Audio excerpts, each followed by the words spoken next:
चंद्रमा के बिना उसकी चांदनी किरणें कैसे रह सकती है। प्रभु आपके बिना मैं कैसे रह सकती हूँ। संसार में जितने भी नाते रिश्ते हैं मेरे लिए आपके बिना सब व्यर्थ है। उसके बाद सुमित्र को मैया सीता समझाती है, कहती है कि हे सुमित्र, हे तात, आप अयोध्या में जाकर के माताओं को, पिता दशरथ को, सबको ये बात कहना कि सीता को वन में किसी भी प्रकार का कष्ट नहीं है। सारे वन के जितने भी जानवर हैं वो सब सीता को अयोध्यावासियों की तरह स्नेह करने वाले होंगे। सीता को कोई आप किसी भी प्रकार की कोई परेशानी नहीं है, वन में वह सुख और सुखी रहेगी। अनेक प्रकार से समुद्र को समझा करके राम जी ने उनको वापस किया है। जब समुद्र वापस जाते हैं तो जो रथ में जुड़े हुए हाथी थे वो भी, जो रथ में जुड़े हुए घोड़े थे वो भी पीछे की तरफ मुड़ मुड़ करके देख रहे हैं। और पशु पक्षी जिनके वियोग में, पशु पक्षी इस प्रकार व्याकुल है, उनके वियोग में प्रजा, माता और पिता कैसे जीते होंगे, यह निषाद लोग सोच रहे हैं। आइए आगे की चर्चा करते हैं। बहुत सुंदर प्रसंग है और मन लगा के आप लोग इस प्रसंग को सुने। ये केवट का प्रेम और गंगा पार जाना, भगवान राम जी का और केवट का प्रेम है और राम जी गंगा पार कर रहे हैं, वो प्रसंग है। आइए प्रेम से मन लगा करके श्रद्धा और भक्ति पूर्वक सुनिए। सब पर प्रभु राम जी की कृपा बनी रहे। जासु वियोग विकल पशु ऐसे, प्रजा मातु पितु जियई कैसे। बरबस राम समुद्र पठाए, सुरसरी तीर आप तब आए। मांगी नावन केवट आना, कहिए तुम्हार मरमु में जाना। नाम मांगी नावन केवट आना, मांगी नावन केवट आना। कहे तुम्हारे मरमु में जाना। चरण कमल रज कहूँ सब कही, चरण कमल रज कहूँ सब कही। मानुष करिनि मुरी कछु अहाई। छुअत शिला भई नारी सुहाई, पाहन तेन काठ कठिनाई। तरनिय मुनि घरनी होई जाई, बाट परय मोरी नाव उड़ाई। नहीं प्रतिपालवो सब परिवारो, नहीं जानवो कछु अवर कवारो। जो प्रभु पार अवसि गाचहु, मोहि पद पदम पखारन कहु। पद कमल धोय चढ़ाय, नावन नाथ उतराई चहो। मोहि राम राउर आन दशरथ, सपद सब साची कहो। बरु तीर मारहु लखन पे, जब लगिन पाय पखारी हो। तब लगिन तुलसीदास नाथ, कृपाल पारु तारी हो। सुन के वट के बेन प्रेम लपेटे अटपटे, बिहसे करुणायन चितय जानकी लखन तना। सियावर रामचंद्र की जय, पवन सुत हनुमान की जय, उमापति महादेव की जय। श्री रामचंद्र जी ने जबरदस्ती समुद्र को लौटाया है, तब वह गंगा जी के तीर पर पहुंचे। श्री राम ने केवट से नाव मांगी पर वह लाता नहीं है। केवट कहने लगा कि मैंने तुम्हारा मर्म जान लिया है। तुम्हारे चरण कमलों की धूल के लिए सब लोग कहते हैं कि वह मनुष्य बना देने वाली कोई जड़ी है। केवट बोला, मैं आपका मर्म जानता हूं, मैं नाव नहीं लाऊंगा। आप लक्ष्मण जी बोल रहे हैं, लक्ष्मण जी गुस्सा हो रहे हैं, धनुष बाण संभालने लग रहे हैं। तो राम जी बोल रहे हैं कि मैं तुम्हारे मर्म को जानता हूँ। केवट बोलते तो कौन सा मर्म, लक्ष्मण जी बोलते हैं तो कौन सा मर्म जानता है। उधर पार्वती मैया भगवान शंकर से पूछ रही है, प्रभु ये कौन सा मर्म जानता, आप भी तो जानते होंगे ना राम जी के मर्म को। तब शंकर भगवान बोल रहे हैं, लक्ष्मण जी तो लक्ष्मण तो जानते होंगे। बोला नहीं नहीं, लक्ष्मण भी मर्म नहीं जानता। एक मर्म लक्ष्मण, जब राम जी लक्ष्मण जी जंगल में लकड़ी लाने गए थे तो राम ने सीता जी अंगूठे से अग्नि प्रकट करके सीता जी अग्नि में समाहित हो गई थी और सीता की प्रतिछाया प्रकट हुई थी। इस मर्म को लक्ष्मण भी नहीं जानते हैं। तो भवानी पार्वती बोलती है, प्रभु आप तो राम मर्म जानते होंगे। तब शंकर भगवान बोलते हैं कि पार्वती एक मर्म मैं भी नहीं जानता हूँ। बोले क्या? बोला जब राम जी राक्षसों को मारते हैं ना, उनको वही परम गति देते हैं जो ऋषि मुनि तपस्वी और भक्तजनों को मिलती है, वही गति उनको दे देते। यह बात मैं समझ नहीं पा रहा था कि किस गुण से उनको वही गति मिल रही है। इस मर्म को मैं भी नहीं जान पा रहा हूँ। और आज केवट धन्य है, केवट कह रहा है कि मैं आपके मर्म को जानता हूँ, इसलिए मैं आपको नाव में नहीं बिठाऊंगा। अब बात यहाँ यह आती है कि और निषाद, केवट का राजा निषाद है और निषाद राम जी के मित्र हैं। तो राम जी दूसरी नाव में चले जाते हैं, निषाद जी दूसरी नाव में चढ़ा देते राम को। लेकिन यहाँ बात ये आती है कि ये जो केवट है ना, ये केवट पिछले जन्म में जब भगवान श्री राम विष्णु थे, मैया सीता जगह लक्ष्मी थी और लक्ष्मण जी शेषनाग थे, उस समय ये केवट कछुआ था। केवट कछुआ था। क्षीर सागर में भगवान राम जी शेष सैया पर विराजमान थे, तो एक केवट भगवान श्री राम जी के दर्शन करने जब भगवान के पैरों में जाता था तो पैरों में लक्ष्मी जी थी। इसलिए केवट निराश होकर के सिर की तरफ जाता है। जब सिर की तरफ जाता है तो वहाँ पर लक्ष्मण जी थे, इसलिए वहाँ से भी दर्शन नहीं हो पा रहे थे। तो केवट निराश हो गया। एक कछुआ जो था निराश हो गया। जब निराश हो गया तो भगवान श्री राम ने बोला कि तुम निराश मत हो, मैं त्रेता में मनुष्य रूप धारण करूँगा और तेरी ही नाव में गंगा पार करूँगा। त्रेता युग में मनुष्य रूप धरूंगा और राक्षसों का विनाश करने के लिए, धर्म की स्थापना करने के लिए मैं मेरा वन होगा 14 वर्ष का, और मैं जब गंगा पार करूंगा तो मैं तेरी नाव में गंगा पार करूंगा और तुम मेरा खूब दर्शन करना। तो चिंता मत कर, निराश मत। तो केवट बोलते हैं कि केवट को ये बात अभी भी मालूम थी। प्रभु की कृपा से केवट ये चीज़ जानता था और केवट ने नाव सिर्फ इसलिए चलाई थी कि राम जी मेरे नाव में आएंगे और मैं उन्हें गंगा पार कराऊंगा। केवट ने नाव पैसा कमाने के लिए नहीं चलाई। दिनचर्या तो बस खाली खाने भर का जो निकलता था, बाकी केवट राम राम करते रहते थे और नाव चला लेते थे। दिन भर नाव चलाएंगे और राम राम जपा करेंगे। राम राम राम राम राम राम राम राम राम राम राम राम राम राम। नाव भी चलाई तो केवट ने राम जी के लिए चलाई। कर्म किया केवट कर्म का प्रतीक है। और केवट के कौन सा कहूँगा? राममय कर्म किया है कि मेरे राम मेरे नाव में आएंगे। तो आज जब एक दिन पहले राम जी निषाद राज के यहाँ रुके थे, तो निषाद ने केवट जी जो है वहाँ पर निराश बैठे थे। तो केवट की पत्नी ने बोला कि आप निराश क्यों हो? तो केवट जी बोले कि मेरे राम जी से कैसे दर्शन होंगे, मुलाकात कैसे हो पाएगी। तब केवट की पत्नी बोलती है, वो तो बात की बात है, तुम चिंता मत करो।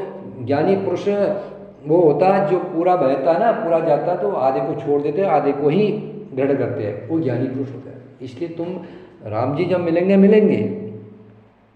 अभी जो है निषाद राज ने वहाँ पर पहलेदारी में रात को सबको ड्यूटी में लगा रखा है। तुम जा कर के कोई ड्यूटी पकड़ लो वहाँ निषाद के पास जा कर के और राम जी के दर्शन करना। तो निषाद वहाँ गए और उनकी पत्नी ने बोला कि कल राम जी नाव में पार करेंगे, तो तुम अब सब अपनी अपनी नाव जो सजवा रहे हैं। तो तब केवट बोल रहे हैं कि वो भी मेरा सौभाग्य नहीं है, क्योंकि मेरे पास पैसे है नहीं, मेरी नाव सुंदर है नहीं। निषाद तो उस नाव में बैठाएंगे ना जो नाव बड़ी सबसे बढ़िया होगी, जिसकी नाव अच्छी सजी होगी, उसमें राम जी को बैठाएंगे। मेरी नाव में तो राम जी बैठेंगे नहीं, वहाँ भी दर्शन नहीं हो पाएंगे। तब केवट की पत्नी बोली, तुम चिंता मत करो ना, राम जी तो भाव देखते हैं, राम जी तो भाव के भूखे हैं, जिसमें भाव होगा, प्रेम होगा, राम जी उसकी नाव में बैठेंगे। तब केवट बोलता है कि प्रिय, आज किसको प्रेम नहीं है राम जी के चरणों में, बता किसका भाव नहीं है? हर कोई तो भाव से सजा रहा है। तब केवट की पत्नी बोली, चिंता मत करो, तुम जाओ अपनी ड्यूटी लगवा लो और राम जी के दर्शन करना हो। तब केवट निषाद के पास जाते हैं और अपनी वहाँ पर उनकी ड्यूटी लगवाते हैं, और निषाद से केवट जी प्रणाम करते हैं और फिर वचन बोलते हैं, हे प्रभु, मुझे 2 वरदान चाहिए। बोला कौन से? एक बार जो है कहीं केवट ने निषाद की कुछ सहायता की थी, तो निषाद ने केवट से बोला था कि आप मेरे से कुछ मांग लो। तब केवट ने बोला, मुझे अभी ज़रूरत नहीं, जब ज़रूरत होगी तब मैं वरदान मांगूंगा। तो आज केवट ने वो बात याद दिलाई निषाद को। बोला प्रभु, उस दिन आपने वरदान देने को बोला था, वो वरदान मुझे आज दे दो। तब केवट ने बोला कि कल राम जी गंगा पार करेंगे ना? बोला हाँ करेंगे। बोला ठीक है, आप चलोगे साथ? बोला हाँ मैं तो चलूँगा। बोला आप चलोगे ना? और वहाँ नाव सिर्फ एक मेरी नाव रहे, बस ऐसा आदेश करो, वहाँ किसी की नाव नहीं रहे, घाट में सिर्फ एक मेरी नाव रहे। एक तो ये वरदान मुझे दे दो, और दूसरा आप वहाँ रहोगे लेकिन आप कुछ बोलोगे नहीं। जब राम और मेरे बीच में चर्चा होगी तो आप बीच में कुछ बोलोगे नहीं। ये 2 वरदान मुझे दे दो। तो केवट ने 2 वरदान मांग लिए थे, इसलिए निषाद जी वहाँ कुछ बोले नहीं। ये तो निषाद राजा है और केवट की इतनी हिम्मत होती है बोलने की, केवट ने वरदान मांगे थे। तो तब केवट बोल रहे कि मैं तुम्हारा मर्म जानता हूँ, और तुम्हारे चरणों की धूल में मनुष्य बना देने वाली जुड़ी है, जिनको छूते ही पत्थर की शिला अहिल्या सुंदर स्त्री हो गई। मेरी नाव तो काठ की है, काठ से पत्थर कठोर तो होता नहीं है। मेरी नाव भी मुनि की स्त्री हो जाएगी और इस प्रकार मेरी नाव उड़ जाएगी, मैं लुट जाऊंगा, अर्थात रास्ता रुक जाएगा, जिससे आप पार न हो सकोगे और मेरी रोजी मारी जाएगी, मेरे कमाने खाने की राह भी मारी जाएगी। मैं तो इस नाव से अपने परिवार का पालन पोषण करता हूँ, दूसरा कोई धंधा जानता भी नहीं हूँ। हे प्रभु, अब मैं तुम्हें कैसे पार कराऊँ? मैं तुम्हारा मर्म जानता हूँ। तब लक्ष्मण जो है गुस्सा हुई, बोला क्या मरम लगा रखी है? तब केवट बोलता है कि प्रभु, आज भी ये भी लक्ष्मण के तीर की भी परवाह नहीं है। लक्ष्मण धनुष बाण से मेरे ऊपर तीर चलाएंगे, मेरी मृत्यु हो जाएगी, इसकी भी मुझे आज प्रभाव नहीं है, मुझे लक्ष्मण का भी आज डर नहीं है। बोला क्यों? बोला प्रभु, अगर लक्ष्मण मारेंगे भी ना तो मेरा दोष क्या है? तो अदालत में जाएगी ना, न्यायालय में जाया जाएगा, न्यायालय में न्याय होगा। बोला भाई, केवट को किस दोष से मारा लक्ष्मण ने? क्या दोष था? केवट का क्या दोष था? बोला वो राम जी को बोला कि आपका मर्म जानता हूं और मैं आपको नाव में नहीं चढ़ा रहा हूं, इस दोष से लक्ष्मण ने मारा। बोला कोई दोष नहीं था केवट का। और मारा कहां पर? गंगा के पावन तट पर मारा। और गवाह कौन है? दोष नहीं है, कौन बोलेगा? गवाह चाहिए कि केवट की कोई गलती नहीं है, कौन गवाह देगा? बोला जगत जननी सीता मैया गवाही है। जगत जननी सीता मैया गवाही है, गंगा के पावन तट पर मारा जाऊंगा। और दोष क्या था? नाव से गंगा पार नहीं करोगा। तो इसलिए मैं तो हर प्रकार से जीता हूं प्रभु। आज मुझे ये भी परवाह नहीं है कि लक्ष्मण मुझे तीर मारेंगे, इसलिए मैं आपको नाव में नहीं चढ़ा सकता। हाँ, एक उपाय है, जहाँ से पानी कम होगा वहाँ से मैं हाथ पकड़ के पार कर सकता हूँ, लेकिन नाव में नहीं। लक्ष्मण राम जी बोले कैसी बात कर रहे हो भाई, तुम कुछ ऐसा उपाय करो जिससे तुम्हारी नाव ना जाए, ऐसा कुछ उपाय करो। तब केवट ने बोला प्रभु मैं आपके चरणों को, आपके चरणों में आपके पैरों का दोष है ना, आपके पैरों से चरण लगे तब अहिल्या पत्थर से नारी बनी है, तो इसलिए मैं आपके चरणों को धो लूँगा, आपके चरणों की धूल को धो लूँगा। यदि तुम अवश्य पार जाना चाहते हो तो मुझे पहले अपने चरण कमल धो लेने के लिए कह दो। हे नाथ, मैं चरण कमल धो करके आप लोगों को नाव पर चढ़ा लूँगा, मैं आपसे कुछ उतराई भी नहीं चाहूँगा। हे राम, मुझे आपकी दुहाई है और दशरथ जी की सौगंध है, मैं सब सच सच कहता हूँ, लक्ष्मण भले ही मुझे तीर मारे पर जब तक मैं पैरों को पखार न लूँगा तब तक हे तुलसीदास के नाथ, हे कृपाल, मैं पार नहीं उतारूँगा। पहले पग धोने दो चाहे देर भली होने दो, सरकार गंगा पार मैं उतारूँगा नहीं। मतलब पहले पैर धोने दो। तो राम जी ने कहा ठीक है। केवट के प्रेम में लपेटे हुए अटपटे वचन को सुन करके करुणाधाम श्री रामचंद्र जी जानकी जी और लक्ष्मण जी की ओर देख करके हंसने लगे। कृपा सिंधु बोले मुस्काई, सोई करु जेहि तव नावन जाई। बेगियानु जल पाय पखारो, होत बिलंबु उतारी है पारो। जासु नाम सुमिरत एक बारा, उतरहि नर भव सिंधु अपारा। सोई कृपालु केवट ही निहोरा, जेहि जगु कियति हूँ पगहुत थोरा। पदनख निरखी देव सरिहरसी, सुनि प्रभु बचन मोहमति करसी। केवट राम रजाय सुपावा, पानी कटवता भरी ले अलावा। अति आनंद उमगी अनुरागा, चरण सरोज पखारन लागा।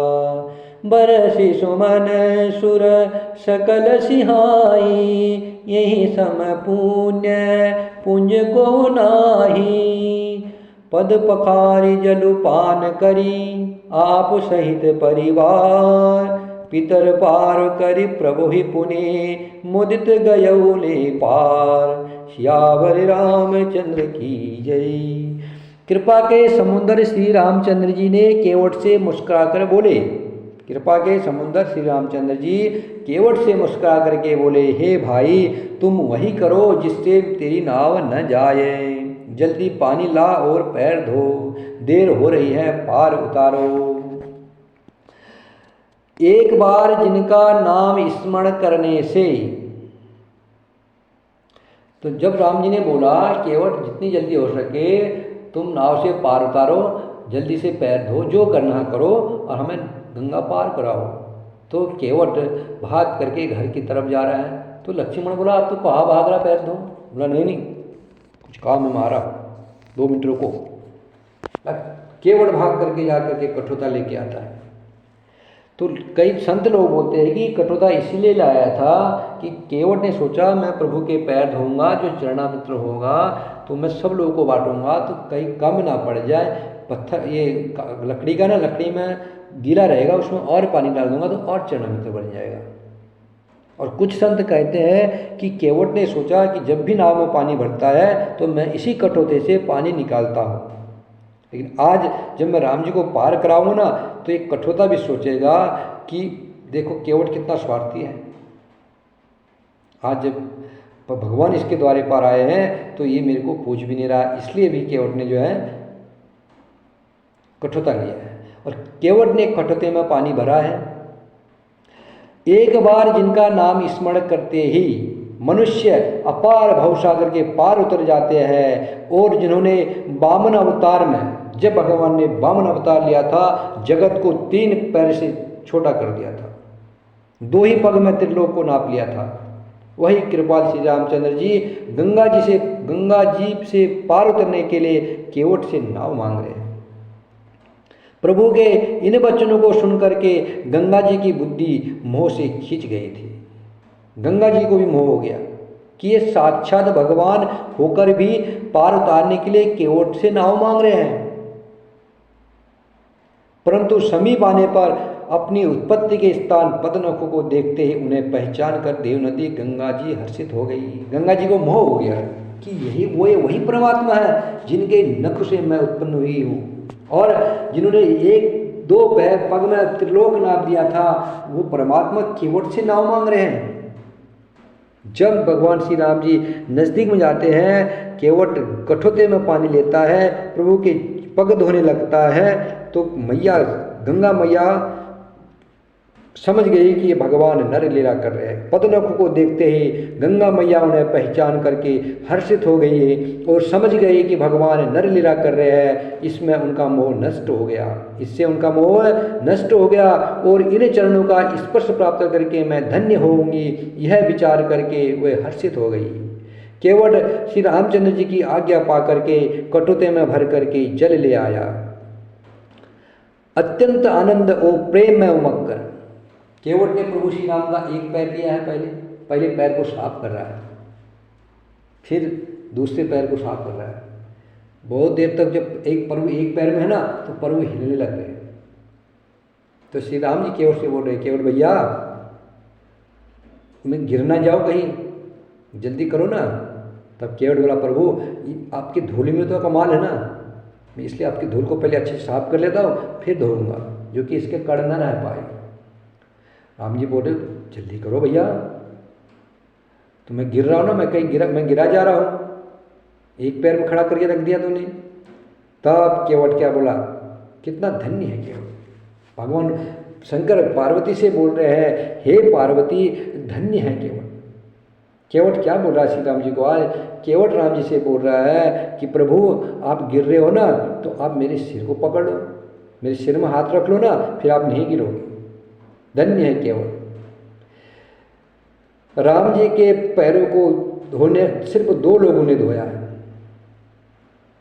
एक जनक ने और एक केवट ने। जनक को तो पैर धोने का ही वो मिला था, हर किसी को भगवान के पैर की कृपा मिली है, या किसी पर आंखों से कृपा मिली है, किसी पर प्रभु के वचनों से कृपा मिली है, और लेकिन केवट को तो भगवान के पैरों से भी कृपा मिल रही है और हाथों से भी कृपा मिल रही है। पैर केवट के हाथों में है और श्री राम जी के हाथ केवट के सिर पे है। आज भगवान राम ने केवट के सिर पर हाथ रख दिए, दोनों हाथ सिर पर रखे हुए हैं और पैर केवट धो रहे हैं। आज लक्ष्मण से धन्य आज केवट हो गया है। लक्ष्मण जी को तो पैर मिले भगवान के, सीता मैया को भी चरण मिले, लेकिन केवट को प्रभु के चरणों की भी कृपा मिल रही है और हाथों से भी कृपा मिल रही है। भगवान भोलेनाथ माँ पार्वती से कह रहे, पार्वती केवट धन्य है, चरण पखार रहा है और हाथ प्रभु के सिर पर है। जिसके सिर पर प्रभु के हाथ होंगे उसके लिए फिर क्या कहना, धन्य हो गया वो, युग युग की प्यास बुझ गई उसकी, धन्य है। केवट ने प्रतीक्षा की, परीक्षा नहीं ली थी भगवान की। प्रतीक्षा, जो प्रतीक्षा करता है उसके साथ यही होता है, प्रतीक्षा का फल ही परमात्मा है। जो भगवान की परीक्षा करता है उसकी बुद्धि भ्रमित हो जाती है और उसे दूसरा दुख होता है। और जिसने प्रतीक्षा की है भगवान उसके पास चल के खुद गए हैं। शबरी ने प्रतीक्षा की 10,000 वर्ष तक, भगवान खुद जाए। केवट ने प्रतीक्षा की सतयुग से लेकर के यहाँ तक, राम जी आएंगे, राम जी ने बोला मैं त्रेता में आऊँगा मनुष्य बन के और तुम्हारी नाव से पार करूँगा, तो केवट ने प्रभु राम के लिए नाव चलाई थी, प्रतीक्षा की थी प्रभु की, और राम जी खुद केवट से नाव मांग रहे हैं। धन्य है आज वो केवट। तो चरणों को धोकर और सारे परिवार सहित अत्यंत आनंद व प्रेम से उमग कर वह भगवान के चरण कमल धोने लगा। सब देवता फूल वर्षा करके केवट की सराहना करने लगे कि इसके समान तो पूरी की राशि कोई भी नहीं है। चरणों को धो करके और सारे परिवार सहित सवई उस जल को पी करके पहले उस महान पुण्य के द्वारा अपने पितरों का भवसागर से पार कराकर फिर आनंद पूर्वक प्रभु श्री राम जी के को गंगा जी के पार ले गया। पहले अपने पितरों का तर्पण कराया गया, उसके बाद राम जी को गंगा पार करा रहा है। उतरी ठाट भय सुर शरीरेता, सिय राम गुह लखन समेता। केवट उतरी दंडवत कीना, प्रभु इस कुछ ए नहीं कछु दीना। पियहि की सिय जान निहारी, मन मुदरी उतारी। कहे कृपाल लेहि उतराई, केवट चरण गहे अकुलाई। नाथ आजुम काहन पावा, मिटे दोष दुख दारिद दावा। बहुत काल में कीनी मजूरी, आजु दीन विधि बनि भली भूरी। अब कछु नाथ न चाहिए मोरे, दीन दयाल अनुग्रह तोरे। फिरती बार मोहि जो देवा, सो पर साधु में सिर धरि लेवा। बहुत कीन प्रभु लखन सिया, नहीं कछु केवट ले। विदा कीन करुणा यतना, भगति विमल बरु दे। सियावर रामचंद्र की जय। निषाद राज और लक्ष्मण जी सहित श्री सीता जी और श्री राम जी नाव से उतर करके गंगा जी की रेत में खड़े हो गए। तब केवट ने उतरकर दंडवत की, उसको दंडवत करते देख करके प्रभु को संकोच हुआ कि इसको कुछ भी नहीं दिया। पति के हृदय की जानने वाली सीता जी ने आनंद से भरे मन से अपनी रत्न जटिल अंगूठी निकाली। कृपा श्री रामचंद्र जी ने केवट से कहा, नाव की उतराई लो। केवट ने व्याकुल होकर चरण पकड़ लिए। केवट को राम जी उतराई में मुद्रिका दे रहे हैं, लेकिन केवट ले नहीं रहे हैं। केवट बोला, प्रभु मैं आपसे नहीं लूँगा, क्योंकि आप और मैं ना, हमारी और आपकी बिरादरी है, इसलिए आपस में नहीं लिया जाता। राम जी बोले, कैसी बिरादरी है भाई? तब केवट बोल रहे हैं, मैं भी केवट हूँ ना, आप भी केवट हो। प्रभु ने बोला, मैं कैसा केवट हूँ? बोला, मैं नदी पार कराता हो, प्रभु तुम भवसागर पार कराते हो। और दूसरी बात, मैं केवट में सीता मेरी पुत्री है ना, मैं आपका ससुर हुआ, तो मैं अपने पुत्री से उतराई का पैसा लूँगा? मैं इतना भी गिरा नहीं हूँ। हे नाथ, आज मैंने क्या नहीं पाया? मेरे दोष दुख वो देता कि आज बुझ गई है। आज मुझे सब कुछ वैसे भी मिला है। मैंने बहुत समय तक मंजूरी की थी, विधाता ने आज मेरे को भरपूर मजदूरी दी है, वैसे मुझे सब कुछ मिला है, लेकिन फिर भी सीता मेरी पुत्री है, मैं बेटी से कैसे लूँगा? बोला, कैसे बेटी? बोला, आपके पैर तो दो ही लोगों ने धोए ना, या तो जनक जी ने धोए या मैं धो रहा हूँ। भाई पैर तो ससुरी धोते हैं, तो मैं आपके पैर धो रहा हूँ, तो सीता मेरी बेटी हुई। इसलिए मैं इतना भी कंगाल, इतना भी भुखमरी, इतना भी गरीब नहीं हूँ, मैं इतना भी गिरा हुआ नहीं हूँ कि मैं अपनी बेटी से भी मांगूँ। इसलिए मैं उतराई नहीं लूँगा। और वैसे भी मुझे आज भरपूर उतराई मिली है। आज मेरी दरिद्रता की आग बुझ गई है। हे नाथ, हे दीन दयाल, आपकी कृपा से अब मुझे कुछ नहीं चाहिए। अब कछु नाथ न चाहिए मोरे, दीन दयाल अनुग्रह तोरे। हे प्रभु, हे दीन दयालो, आपकी कृपा से अब मुझे कुछ नहीं चाहिए। लौटती बार आप मुझे जो कुछ देंगे वह प्रसाद मैं सिर चढ़ा करके लूँगा। प्रभु श्री रामचंद्र जी, लक्ष्मण जी और सीता जी ने बहुत आग्रह किया, पर केवट कुछ नहीं लेता। तब करुणा के धाम भगवान श्री रामचंद्र जी ने निर्मल भक्ति का वरदान देकर के उसे विदा किया। देखो, जो प्रतीक्षा करता है उसको निर्मल भक्ति मिलती है, और भक्ति मणि है, भक्ति की कोई कीमत नहीं है। भगवान ने रामचरितमानस में 3 ऐसे पात्र हैं जिनको बिना मांगे भक्ति दी है। एक केवट है, एक सुतीक्षण है और एक मैया सबरी है। इन तीनों को प्रभु ने बिना मांगे भक्ति दी है। इन तीनों ने प्रतीक्षा की थी। जो जो प्रतीक्षा करता है उसे उसे भक्ति मिलती है। तब मंजन करी रघुनाथा, पूजी पार्थिव नायउ माथा। सिय सुर सरहि कहिउ कर जोरी, मातु मनोरथ पूर्व बिमोरी। पति देवर संग कुशल बहोरी, आय करो जहि पूजा तोरी।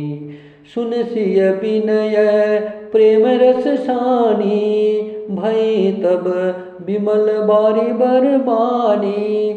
सुनु रघुबीर प्रिया बैदेही, तब प्रभाव जग विदित तिनकेहि। लोह कप होय बिलोकत तोरे, तोहि सेवहि सब सिद्धि कर जोरे। तुम जो हम ही बड़ी विनय सुनाई, कृपा की न मोहि दीन बड़ाई। तदपि देवी मैं देवी असीसा, सफल हो नहित निज बागीसा। प्राणनाथ देवर सहिता, कुशल कौशला आय। पूजहि सब कामना, सुजसु रहै जग छाई। गंग बचन सुनि मंगल मूला, मुदित सिय सुर सरि अनुकूला। तब प्रभु गुहाई कहिउ घर जाहूँ, सुनत सुख मुख भाउर दाहू। दीन बचन गुह कर जोरी, विनय सुनहु रघुकुल मनि मोरी। नाथ साथ रही पंथ देखाई, करि दिन चारि चरण सेवकाई। जेहि बन जाय रहब रघुराई, परन कुटी मैं कर भी सुहाई। तब मोहि कह जसि देव रजाई, सोई करिहउ रघुबीर दोहाई। सहज स्नेह राम लखितासु, संग लीन गृह हृदय हुलासु। पुनि गुहु ज्ञाति बोली सब लीने, करि परितोष विदा तब कीने। तब गणपति शिव सुमिर प्रभु, नाय सुर सरहि मान। सका अनुज सिय सहित बन, गवन कीन रघुनाथ। सियावर रामचंद्र की जय। प्रभु श्री राम जी और लक्ष्मण जी के बहुत आग्रह करने पर भी जब केवट कुछ नहीं लेता है, तब करुणा के धाम। जिसको कुछ ना चाहिए सोई सहनसा, जिसको कुछ नहीं चाहिए उसको फिर प्रभु मिलते हैं। 3 चीज़ सही होनी चाहिए, आचरण सही होना चाहिए, खान पान सही होना चाहिए और जीवा में प्रभु श्री राम जी का नाम होना चाहिए। वो जो चाहेगा वो मिलेगा। अगर कुछ नहीं चाहेगा, कुछ नहीं लेगा, तो उसे प्रभु के निर्मल भक्ति मिल जाएगी, उसे प्रभु ही मिल जाएंगे। केवट को निर्मल भक्ति का वरदान दिया और फिर रघुनाथ जी श्री राम रघुकुल के स्वामी श्री राम जी ने स्नान करके पार्थिव पूजा की और शिव जी को सिर नवाया। सीता जी श्री शिव जी राम जी के परम प्रिय है, परम भक्त है। श्री राम जी ने शिव जी को सिर नवाया। सीता जी ने हाथ जोड़कर गंगा जी से कहा, हे माता मेरा मनोरथ पूरा कीजिए, जिससे मैं पति और देवर के साथ कुशल पूर्वक लौट कर आकर तुम्हारी पूजा करूं। सीता जी की प्रेम रस में सनी हुई विनती सुनकर तब गंगा जी के निर्मल जल से श्रेष्ठ वाणी हुई। हे रघुवीर की प्रियतमा जानकी सुनो, तुम्हारा प्रभाव जगत में किसे नहीं मालूम है। तुम्हारे देखते ही लोग लोकपाल हो जाते हैं। सीता की दृष्टि जिस पर, इसलिए तो रावण ने बैर लिया। रावण सीता को लंका क्यों ले गया था? रावण सीता को लंका इसलिए ले गया था कि सीता जगत जननी है, सीता जिस पर कृपा दृष्टि करती है वह लोकपाल हो जाता है। इसलिए रावण सोचता था कि सीता एक बार मुझे देख ले, बस